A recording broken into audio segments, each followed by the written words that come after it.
Sesungguhnya dalam syurga terdapat satu pintu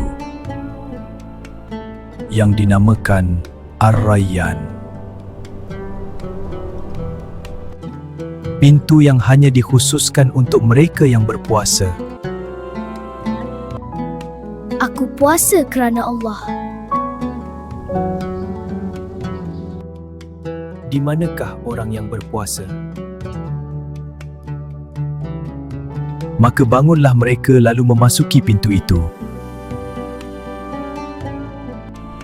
Tiada sesiapa yang layak memasukinya selain mereka. Dan apabila mereka telah memasukinya, pintu itu ditutup. Ya Allah, jadikanlah kami dalam kalangan mereka.